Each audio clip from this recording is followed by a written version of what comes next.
Gracias te damos, oh Dios, porque eres bueno. Gracias por darnos un día más y gracias por darnos de tu palabra y de tu verdad. Te damos gracias porque nos has puesto delante de ti y nos has dado salvación por medio de tu palabra. Ahora te pedimos que seas tú guiándonos, que seas tú guardándonos y que seas tú, oh Dios, orientándonos en todo lo que vamos a ver de tu palabra. Te pedimos esto en Cristo Jesús y te damos las gracias. Amén y amén. Hoy quiero que veamos un tema que es el tema de las 7 palabras, y es muy importante que nosotros podamos analizar ese tema. Así que vamos a ir, voy a poner la pantallita de presentación. Vamos a ir viendo lo que son las 7 palabras de Jesús y lo que Jesús ha venido mostrando, o lo que Jesús nos ha enseñado por medio de esas palabras, por medio de lo que Él nos ha mostrado.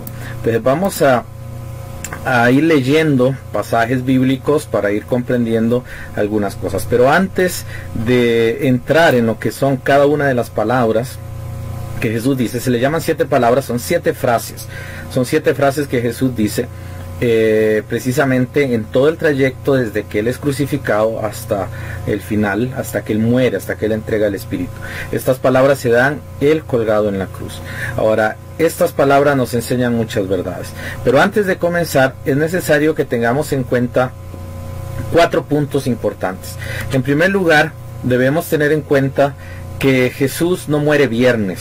Ha sido muy tradicional decir que Él muere un viernes a las 3 de la tarde y resucita el domingo por la mañana. Sin embargo, es un poco difícil que nosotros podamos afirmar que Jesús murió viernes, porque realmente 3 días y 3 noches son 72 horas.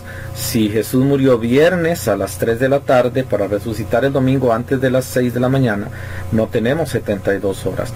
Eso es un punto importante, que en otra ocasión, con la ayuda de Dios, podríamos explicarlo, aunque ya lo hemos visto en el año pasado, vimos algunas cosas de esas. La otra cosa que debemos tener en cuenta es que Jesús no resucita en sábado. Mucha gente anda diciendo que Jesús resucitó el sábado. Él resucitó domingo. El error está en que los días comienzan a las 5 de la tarde para la Biblia y no comienzan a las 12 de la noche. Entonces algunos dicen es que es sábado, porque sería el equivalente a nuestro sábado, pero realmente Él no resucitó sábado, Él resucitó el domingo por la mañana, y eso es decir, el primer día de la semana. Es bien claro la Biblia, como vamos a ver más adelante. Otra cosa que debemos considerar es que el día del Señor recibe ese nombre porque Jesús resucitó el domingo. Vamos a ver que la palabra día del Señor es una palabrita que se ha traducido desde el latín Dominica Dei, que significa día del Señor, y que traduce una palabra griega que significa precisamente el día en que Jesús resucita. Es el día del Señor, no es el sábado. Entonces, de hecho al sábado nunca en la Biblia se le llama día del Señor, nunca. Siempre el día del Señor es domingo. Ese es el día en el cual el Señor resucitó. Y esto es muy importante porque lo que vamos a ver es que Jesús muere el miércoles.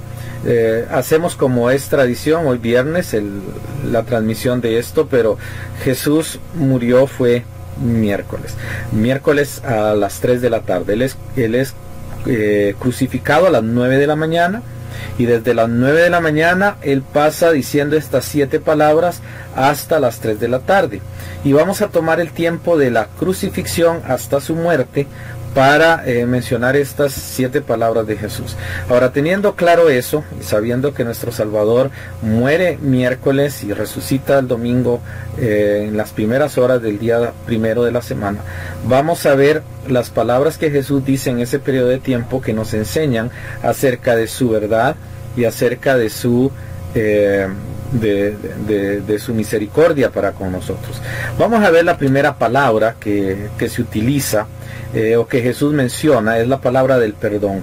Y esta palabra aparece en Lucas 23, 34. Allí usted puede ver las palabras de Jesús. Jesús decía, dice el pasaje, Padre, perdónalos porque no saben lo que hacen. Esta es una de las primeras frases, es la primera frase que Jesús utiliza colgado en la cruz. Y él dice, Padre, perdónalos porque no saben lo que hacen. Ahora, esto, hermanos, es muy significativo. Él está siendo crucificado, él fue golpeado, él fue humillado, él fue pateado, él fue escupido. Nuestro Salvador fue martirizado. Después le ponen la cruz y él tiene que cargarla. Ya no la aguanta y cae en el camino y le tiene que ayudar Simón.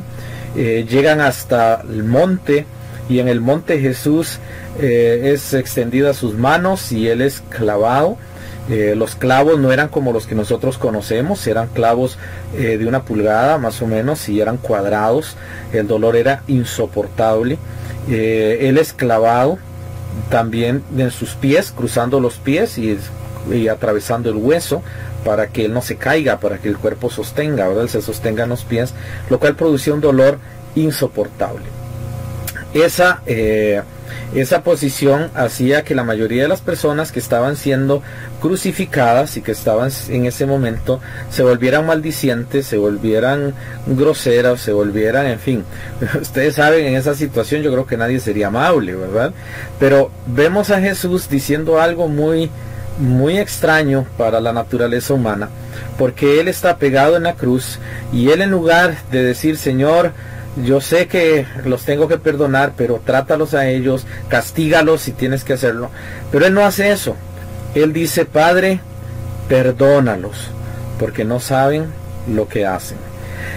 El dolor era insoportable, pero él estaba allí para perdonar, él no estaba allí para condenar. En Juan 3:17, Jesucristo dijo, porque no envió Dios a su Hijo al mundo para que condene al mundo, sino para que el mundo sea salvo por él. O sea, él no viene a condenar. Incluso en la cruz, con el dolor más inmenso que puede tener un ser humano después de haber sido golpeada la espalda, golpeados sus piernas y sus brazos con una caña, golpeada su cabeza, pueden imaginar el dolor interno, la inflamación de la parte del cerebro. A pesar de todo eso, clavado allí en la cruz, su hueso lacerado del pie y sus manos traspasada, su corona de espinas, él está desnudo, exhibido, la vergüenza que eso produce, pero aún así, a pesar de todas esas emociones que como humanos serían imposibles para nosotros llevar, él cargando eso, no solamente eso que él vivió como en sí mismo, sino cargando nuestros pecados, él, a pesar de todo eso, a pesar de que él estaba allí por mi culpa, por su culpa, por la culpa de todos los que hemos pecado, es decir, de todos los seres humanos, a pesar de eso, Jesús no tenía rencor, Jesús no tenía resentimiento, Jesús no tenía ni un solo sentimiento en contra de los que le mataban. Él miraba a estas personas como ignorantes. Observe que él dice, Padre, perdónalos, porque no saben lo que hacen. Él los ve como ignorantes. Donde quiera que usted y yo hubiésemos visto maldad, Jesucristo vio ignorancia. Y donde nosotros hubiéramos visto la sed de venganza por lo que nos hacían, Jesucristo mira el perdón y él perdona a los que lo matan. De hecho, es muy significativo porque Jesús está muriendo por esa gente que lo está matando. Él está dando su vida por esos pecadores, él está dando su vida por todos ellos. Y esa parte esencial de la muerte de Jesús es maravillosa, eso es el perdón de Dios. Y ahí vemos cómo es perdonar. ¿Qué es lo que significa perdonar? A veces decimos, es que cómo me cuesta, pues que me ofendieron muy feo, me cuesta mucho perdonar. Miremos la cruz. Para él era totalmente justificable condenarnos, porque él era inocente, él podía habernos culpado. De hecho, él allí nos hubiera condenado a todos, a la muerte, al infierno, y él no hubiera tenido culpa, porque estaba haciendo lo que la justicia correctamente demanda, que el pecador muera. Pero él no hizo eso, él perdonó, cargó el pecado de los pecadores sin tener pecado, y él muere por ellos en la cruz. Esto nos enseña esta primera palabra, que Jesús no solamente se esforzó para que aprendiéramos a perdonar, Jesús lo practicó hasta el final, pero nos enseña que el perdón no es un acto solamente de labios, no es un acto externo, no es un acto de apariencia, debe ser realmente del corazón, debe ser un acto sincero. Y si Jesús pudo hacerlo en medio del dolor, Él nos enseña que nosotros también podemos perdonar en medio del dolor. Como humanos no tenemos la capacidad de perdonar como Jesús perdona. Como humanos, usted y yo vamos a tener sentimientos y emociones, y qué difícil que es perdonar a alguien malo. Pero Dios nos ha provisto de la capacidad de poder luchar contra esos sentimientos y tomar una decisión correcta para perdonar al que nos ha hecho daño. Por eso, en Marcos 11:25, Jesús dijo: cuando estuvierais orando, perdonad, si tenéis algo contra alguno, porque vuestro Padre que está en los cielos os perdonará también a vosotros vuestras ofensas. Usted y yo tenemos que perdonar en el Señor, en oración, decidir y entregar la ofensa a Dios, y después con las personas empezar a trabajar con las emociones y con la relación. Es un poco diferente, pero lo que Jesús nos enseña es que no es imposible. Él estuvo en la cruz, y volvamos a pensar en lo que Él estaba viviendo, en ver a esa gente que le hacía tanto daño y que se burlaba de Él, y Él aún así los perdonó. Ese es un Dios maravilloso, eso es un Jesús maravilloso. Él nos perdona, y usted y yo tenemos la facultad de poder perdonar a otros también. Y eso es lo que nos enseña la primera palabra: Padre, perdónalos porque no saben lo que hacen. La segunda palabra que Jesús da, y la segunda palabra que el Señor expresa, es una palabra de salvación. Esa palabra que Él da está en Lucas 23, 39 al 43, pero voy a leer solo un versículo de ellos, donde dice que Jesús le dijo: de cierto te digo que hoy estarás conmigo en el paraíso. Recuerdan que hay dos malhechores, hay uno bueno y hay uno malo, hay uno a cada lado de Jesús. Y dice la Biblia que el malhechor injurioso se enfrenta con el malhechor arrepentido, y estando Jesús en medio, uno al otro se hablan discutiendo. Uno ofende a Jesús, el otro le contradice y después le pide perdón al Señor.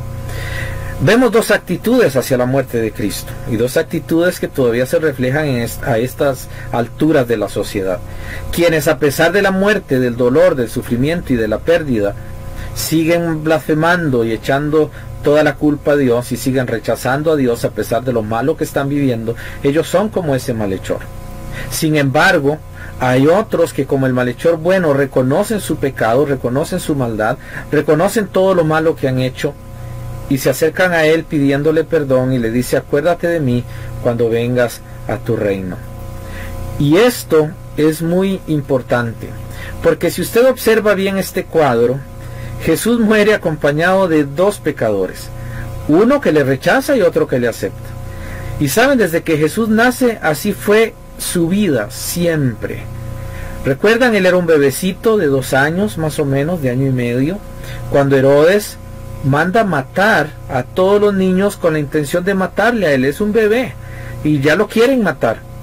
Tiene pecadores arrepentidos, tiene a su mamá y a su papá adoptivo, José, que están allí. Ellos se arrepintieron de sus pecados, obviamente ellos creyeron en el Señor, ellos están allí, es una familia salva, pero está todo el pueblo en contra de él. Y siempre, a pesar de que hay dos lados, buenos y malos, Él está en medio de ambos. Él es el salvador de los dos. Ahora, hay que aceptarlo para poder pasar al lado de los buenos. Ahora, Jesús siempre mostró lo que Él era, desde que era niño hasta el final. Él siempre mostró lo que Él había venido a hacer. Jesús es una puerta de salvación, y Él está en medio de todos los pecadores. En San Juan capítulo 10, versículo 9, Jesús dice: yo soy la puerta. El que por mí entrare será salvo, y entrará y saldrá y hallará pastos. Yo soy la puerta. El que por mí entrare será salvo. Jesús es la puerta de salvación. Y a pesar de que nosotros estamos en medio de un mundo perverso y hay tanto malhechor no arrepentido, nosotros somos malhechores arrepentidos. La diferencia, hermano, es que entre usted y entre nosotros los cristianos, los salvos por gracia, y los pecadores, la única diferencia es que somos salvados por gracia, pero seguimos siendo igual de malhechores. Si no hubiera sido por su misericordia y su bondad, nosotros no hubiéramos llegado a conocerle y no hubiéramos llegado a entender lo que es esto. Dios está llamándonos, y Dios nos está llamando a nunca olvidar esa parte de su sacrificio. Jesús nos enseña también que en este momento, estando los dos ladrones a punto de morir, hay actitudes, hay unos que van a morir rechazando al Salvador, irán al infierno, pero hay otros que incluso en el momento más amargo de sus vidas, más doloroso de sus vidas, existe todavía la posibilidad para que esa persona que está viviendo un momento amargo pueda ser salvo y pueda tener la redención. Recuerden que ahí está Jesús con gran dolor, sí está con mucho dolor también cada uno de los ladrones, pero la diferencia es que Jesús carga los pecados de incluso estos ladrones. La Biblia dice en 2 de Corintios capítulo 6 versículo 2, nos dice lo siguiente: porque dice, en tiempo aceptable te he oído, y en día de salvación te he socorrido. He aquí ahora el tiempo aceptable, he aquí ahora el día de salvación. Jesús nos enseña que siempre hay oportunidad de salvación. No se canse de llevarle a otros el mensaje, no importa lo tercos que sean, mientras haya vida y esperanza. Y usted tiene que seguir llevando ese mensaje de salvación. Cristo murió en la cruz por el malhechor bueno, como por el malhechor malo también. Y tenemos que llevar ese mensaje. Mi deber es llevar el mensaje, el deber de ellos es creernos. Yo no los puedo obligar a creer, pero yo tengo que llevar el mensaje. Ese es el mensaje redentor, es el mensaje de salvación. Cristo está diciendo que ese es mi mensaje, y ese es el mensaje que yo tengo que llevar. Jesucristo nos está diciendo a nosotros con esta segunda palabra que sí hay oportunidad. Y si usted no ha creído en Jesucristo como Salvador, es el momento de hacerlo. Es simplemente creer en Él y creer en sus palabras. Y por eso esta palabra nos habla de salvación. Así tenemos el perdón de Dios que se ofrece a todos los hombres, y tenemos la salvación que se ofrece a todo aquel que en Él cree. Si usted cree en Jesucristo, es salvo. Hay una tercera palabra que Jesús menciona, y es la palabra que incluye la provisión. Tenemos el perdón, y tenemos la salvación, y ahora tenemos la provisión. En Juan 19, 26 al 27, encontramos esas palabras de Jesús que nos hablan de la provisión. Y es cuando Él ve a María, Él está colgado en la cruz con ese gran dolor, pero Él no ha olvidado a su mamá, Él no ha olvidado a sus seres queridos. Y cuando vio a Jesús, dice la palabra, a su madre y al discípulo que Él amaba, que estaba presente, dice a su madre: mujer, he ahí tu hijo. Después dice al discípulo: he ahí tu madre. Y desde aquella hora el discípulo la recibió consigo. Este cuadro de un hijo preocupado por el bienestar futuro de su madre, estando en un momento de tanto dolor y de tanta angustia, refleja el cuidado que el Señor tiene para con los suyos. Si Jesús tuvo tanto cuidado de su madre terrenal, a la que Él amó y ama profundamente porque era su madre, no solamente la salvó por gracia, porque María también estaba perdida en pecado y ella necesitó de un Salvador, como lo vemos en el canto de Lucas capítulo 1. Si aún así ella fue tan amada y querida, también usted y yo somos muy queridos por el Señor, y Él tiene cuidado de nosotros. Eso lo dice Pedro. A pesar del sufrimiento, Jesucristo pensaba en los suyos, los amaba y los cuidaba. Es probable que el padre adoptivo de Jesús ya había muerto, y Él, preocupado que quién cuidaría a su madre, Él miró a Juan y le dice a Juan: ahí está tu madre. Es decir, Jesús está dando a Juan en adopción, porque le dice a su madre: ahí tu hijo, adóptalo, adopta a Juan. Y da a su madre en adopción como madre, cuando le dice a su hijo, a su discípulo: he ahí tu madre. Qué grande ejemplo de provisión. Cuando adoptamos niños en esta era, cuando queremos a alguien que no es nuestro y lo llegamos a amar profundamente a pesar de que no es nuestro, eso es la mejor manera de demostrar la provisión de amor, de misericordia y de bondad. Ahora, observe que Jesús no da a su madre a cualquiera. Dice que es el discípulo al que él amaba. Si realmente queremos entender la provisión de Dios, necesitamos tener amor hacia Jesús. Necesitamos aprender a entender que somos adoptados y que Él nos ha adoptado a nosotros por amor, y así nosotros poder adoptarlo a Él como Padre. Hay tantos hijos, tantos salvos, que han sido adoptados por Jesucristo, pero todavía no han adoptado a Dios como Padre. Es decir, no han tomado la actitud correcta hacia Dios como Padre. La provisión del Padre Celestial nos enseña, hermanos, a que tenemos que ser previsores y a que tenemos que amar a las personas hoy, mañana y para siempre. Tiene que ser un amor completo, que es el amor que Jesús mostró. En Juan capítulo 13, versículo 1 dice que antes de la fiesta de la Pascua, sabiendo Jesús que su hora había llegado, el día que Él es entregado, el día que Él es crucificado, el miércoles, sabiendo que su hora había venido para que pasase de este mundo al Padre, como había amado a los suyos que estaban en el mundo, los amó hasta el fin. Debemos aprender a atesorar lo que Cristo ha logrado por nosotros. No hagamos lo de la religión, que cada año sale con pompa, con ruidos y con un escenario donde supuestamente muere el Salvador. Eso lo olvidan. A partir de lunes ya no lo recordarán. Sin embargo, los que hemos nacido de nuevo, todos los días recordamos lo que Jesús hizo por nosotros, y cada domingo vamos a la iglesia a darle gracias porque Él resucitó. No vamos el sábado porque el sábado es de la ley y ya pasó.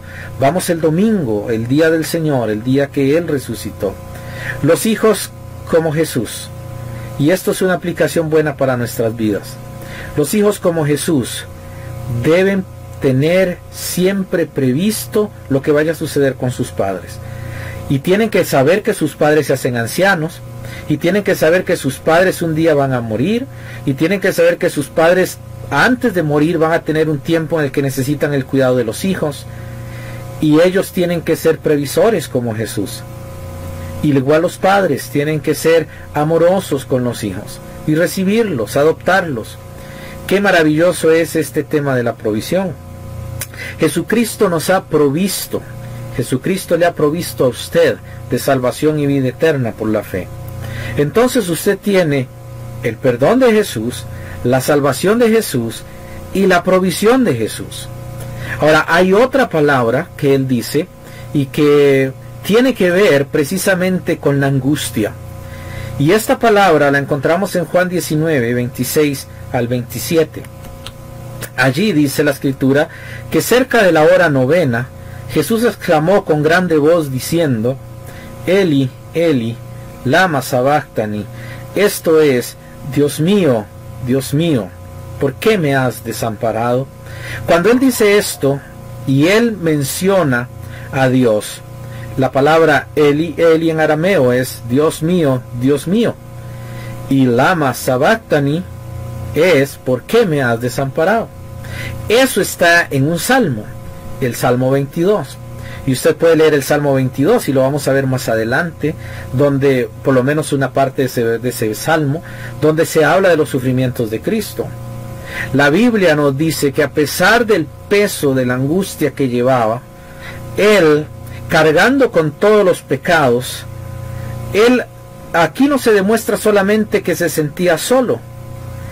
Lo que demuestra es que Él acude al único que lo puede salvar, al único que le puede fortalecer y al único que lo puede ayudar a cumplir su misión, a Dios su Padre Celestial.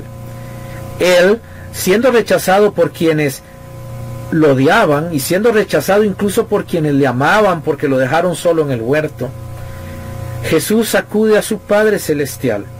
La relación de Jesús con su Padre es tan grande y maravillosa.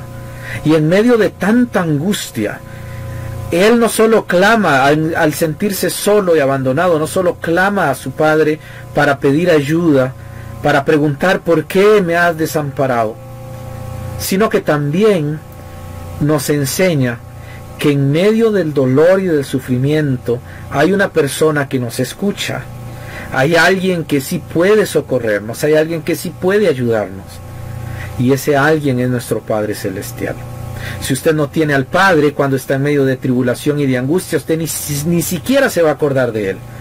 Pero si usted tiene a Jesucristo en el corazón, usted va a acordarse principalmente de lo que Él ha hecho en la cruz por usted, de lo que el Padre hizo al enviar a su Hijo.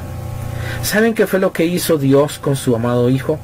En Isaías 53, del 3 al 5, leemos: despreciado y desechado entre los hombres, varón de dolores, experimentado en quebranto, y como que escondimos de Él el rostro, es decir, nos alejamos de Él, no le tomamos la debida consideración. Fue menospreciado y no lo estimamos. Observe los verbos, eso lo incluye a usted. Escondimos de Él el rostro, lo menospreciamos y no lo estimamos. Ciertamente Él llevó nuestras enfermedades y sufrió nuestros dolores, y nosotros le tuvimos por azotado, por herido de Dios y abatido.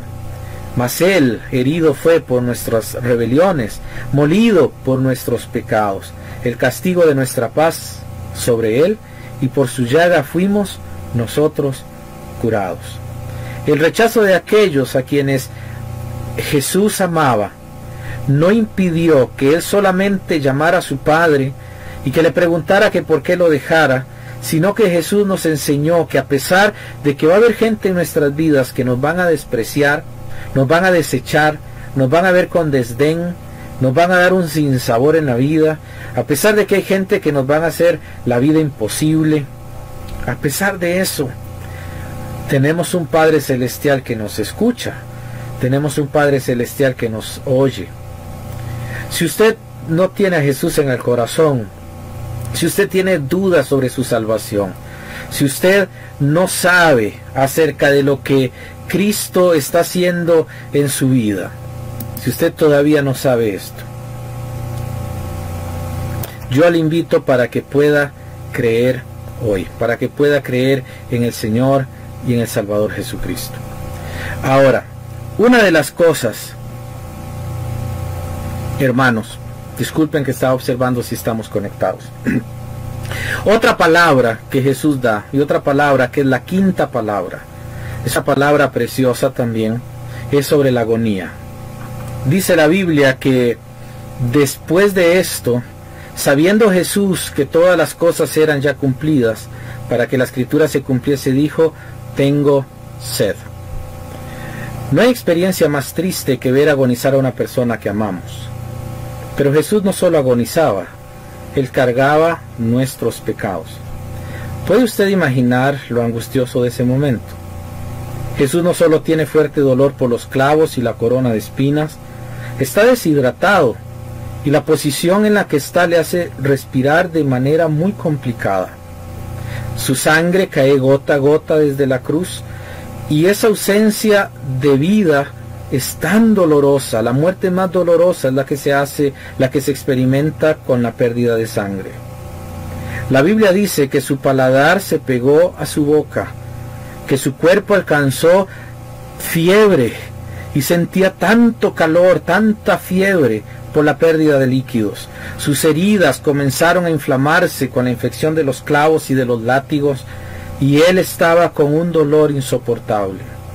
El Salmo 22 nos habla de ese sufrimiento de Cristo, pero los versículos 14 al 15 nos explican muy claramente lo que Jesús sentía. En el Salmo 22 del 14 al 15 leemos: me he escurrido como aguas, y todos mis huesos se descoyuntaron. Se descoyuntaron por la posición en una cruz. Mi corazón fue como cera, porque latía aceleradamente, derritiéndome en medio de mis entrañas. Él sentía dolor y había muchas cosas en su cuerpo. Se secó como un tiesto mi vigor, y mi lengua se pegó a mi paladar, y me has puesto en el polvo de la muerte. El Salmo nos describe la angustia, pero ¿sabe qué nos describe esta agonía? ¿Sabe qué es lo que nos describe este dolor cuando Él dice tengo sed? Nos describe amor, nos describe el sacrificio de alguien que está dispuesto a pasar los momentos más difíciles de su vida para darnos vida eterna. No hay un amor más grande que el amor de una mamá. No solamente es un dicho, realmente las madres que tienen esa adopción de sus hijos son maravillosas. ¡Qué amor tienen! Y el amor de Dios es mayor que ese. Probablemente nos hemos tomado a la ligera la muerte de Jesús, y quizás cada Santa Cena o cada Cena del Señor, cuando usted va, olvidamos lo que eso significa.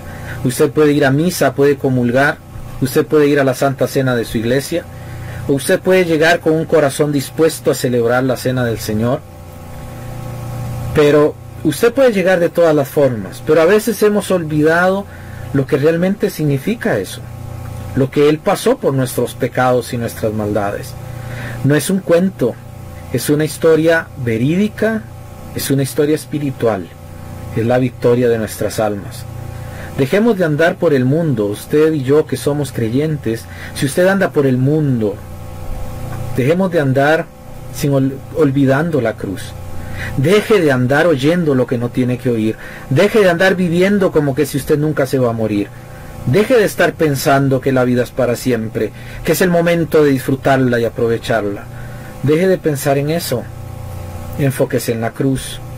Usted un día va a morir y un día tendrá que estar frente a Él, y Él va a pedirle cuentas sobre lo que usted ha entendido y lo que usted ha hecho sobre la muerte y el sacrificio del Hijo de Dios.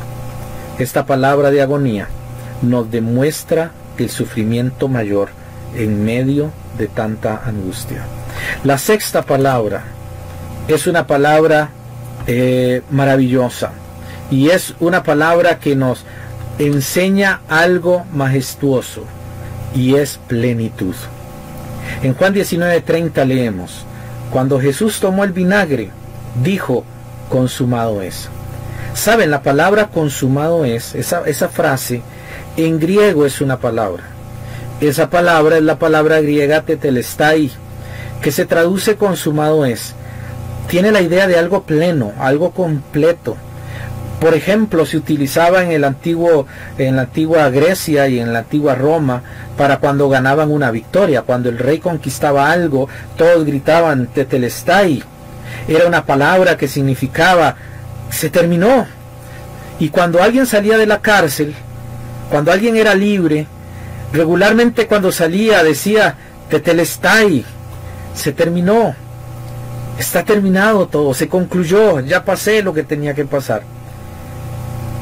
Y cuando había una adopción, dice que al terminar de redactar el documento en la antigua Roma, se utilizaba un equivalente que significaba tetelestai, consumado es. Ahora es tu hijo, le decían. Ya ha sido adoptado, le decían al niño. La Biblia dice que Cristo ganó la victoria por nosotros. Tetelestai, hay plenitud. Jesucristo nos perdona, Jesucristo nos salva. Jesucristo lleva agonía, Jesucristo lleva provisión, Jesucristo lleva angustia. Pero, hermano, Cristo nos ha dado plenitud. Usted es hijo. Consumado es, se terminó, dice Jesús. Su soledad y su alejamiento, el sacrificio es aceptado por el Padre como juez y castiga a su Hijo en la cruz, y Él sabe que ha terminado su juicio, y entonces Él dice con seguridad y una maravillosa plenitud: tetelestai, consumado es. Cristo ganó la victoria. Cristo pagó la deuda suya. Cristo le justificó a usted. Cristo le hizo libre. Cristo ganó la adopción y nos hizo hijos. Saben, Semana Santa ya no tiene el valor que tenía antes religiosamente hablando. Todo el mundo lo ve como un día de vacaciones, incluyendo a los cristianos. Nadie tiene tiempo para dedicarle en casa a pensar en el sacrificio de Jesús, a reunirse con su familia, a orar por lo que logró en la cruz, a pensar lo que significó eso. Qué hermoso es saber que yo tengo un Padre Celestial que me ama a pesar de que no soy perfecto. ¿Saben? Van de paseo las familias y van con sus padres, y qué lindo es que ir con los padres, ¿verdad? Qué feo es ir a pasear solo porque los papás no tienen compatibilidad con uno, porque no nos aman. Es triste salir así, pero cuando va toda la familia, qué bueno que es.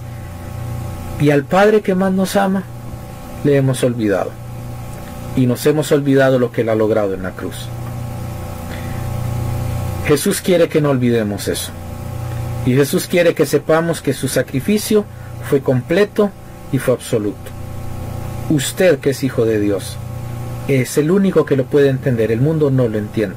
Por eso andan en procesiones, porque ellos no entienden el sacrificio de la cruz. Pero usted y yo sí lo entendemos, porque hemos nacido de nuevo, porque tenemos a Jesucristo en el corazón. La última palabra es una palabra igualmente maravillosa. Es una palabra que nos habla de seguridad. Es una palabra que nos habla de confianza. Es una palabra que nos habla de descanso. Esa última palabra que Jesús dijo, la tenemos en Lucas 23:46. Allí dice la Escritura que entonces Jesús, clamando a gran voz, dijo: Padre, en tus manos encomiendo mi espíritu. Y habiendo dicho esto, expiró. Jesús no muere solo. Se sintió solo cuando estaba cargando nuestros pecados y clama a su Padre, porque aunque Él se sentía solo, sabía que no lo estaba. Su Padre nunca dejó a su Hijo. Su Padre estuvo allí, pagando, castigando nuestros pecados en su Hijo. Qué dolor para el Padre castigar a su propio Hijo para que otros sean salvos. No hay un padre que tome a su hijo y lo azote para que el otro niño de la esquina no sufra un castigo. Ningún padre hace eso. Pero Jesús castigó a su Hijo para no castigarnos a nosotros los pecadores. En Juan 10, 17 al 18, Jesús dijo: Por eso me ama el Padre, porque yo pongo mi vida para volverla a tomar. Nadie me la quita, mas yo la pongo de mí mismo. Tengo poder para ponerla y tengo poder para volverla a tomar. Este mandamiento recibí de mi Padre. Observe que Dios no envía a su Hijo a morir obligado. Jesús ofrece su vida por usted y por mí. Y su Padre acepta el sacrificio. Y el Padre Celestial acepta que su Hijo muera por los pecadores. Que no son sus hijos, son sus criaturas, pero no son sus hijos.